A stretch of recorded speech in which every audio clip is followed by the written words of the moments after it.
Welcome to S99 TV news. సాధారణంగా జరిగే ప్రతి విషయాన్ని ఒక ఈవెంట్ లాగా మార్చడం చంద్రబాబుకు తెలిసిన విద్య. నాడు నేడు ద్వారా జగన్ ప్రభుత్వం స్కూళ్లను ఆధునీకరిస్తే అక్కడికి వెళ్లి చంద్రబాబు, లోకేష్ ఈవెంట్ చేస్తున్నారు. అప్పులు పుట్టడం లేదు, ఆదాయం లేదు. మరి ముందు మరి కష్టం, పరిపాలన కూడా చాలా కష్టంగా అనిపిస్తోంది.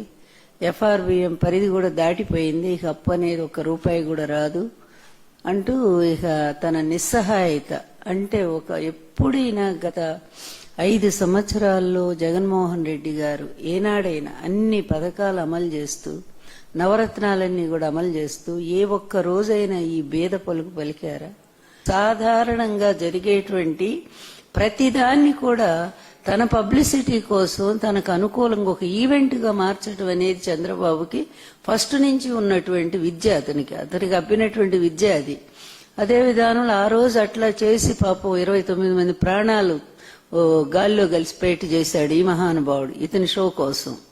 అదేవిధంగా ఇప్పుడు కూడా మళ్ళీ ఈవెంట్ ప్రారంభించారు. నాడు నేడు స్కూలు అద్భుతంగా జగన్ గారు దాన్ని ఆధునీకరణ చేస్తే నిన్న అదే స్కూల్కి వెళ్లి, ఇది తండ్రి ముందు కొడుకు పోయాడు, విద్యాశాఖ మంత్రి అట ఆయన.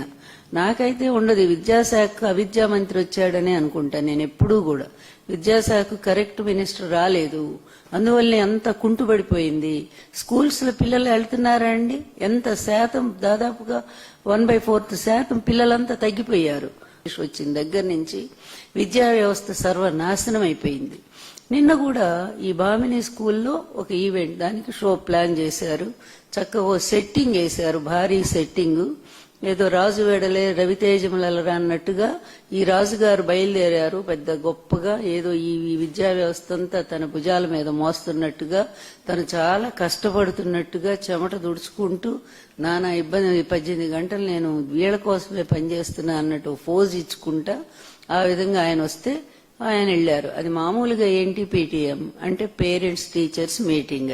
అది సర్వసాధారణంగా అన్ని ఎప్పుడు కూడా జరిగేటువంటిది. దానికి అంత పెద్ద షో ఎందుకండి, అంత పెద్ద పబ్లిసిటీ ఎందుకు? మనకి డిజిటల్ బోర్డు ఎవరిదంటే జగన్మోహన్ రెడ్డి గారు ఏర్పాటు చేసిందే స్కూల్లో. ఆ బోర్డు దొరకలేదేమో అప్పటికప్పుడు వాళ్ళకి, అదే తీసుకొచ్చి పెట్టుకున్నారు. అలాగే బెంచెస్, మళ్ళీ ఆ బెంచెస్ కూడా స్కూల్లో బెంచెస్ తీసుకొచ్చి అక్కడ ఏర్పాటు చేసుకున్నారు. వాటిని చూసినట్టుగా ప్రజాధనాన్ని దుర్వినియోగం చేసుకుంటూ మీరు విహారయాత్రలు చేస్తున్నారు. అసలు ఇంత అసమర్థుల్ని ప్రపంచ రాజకీయ చరిత్రలో ఇంతవరకు ఎవరు కూడా చూడలేదండి.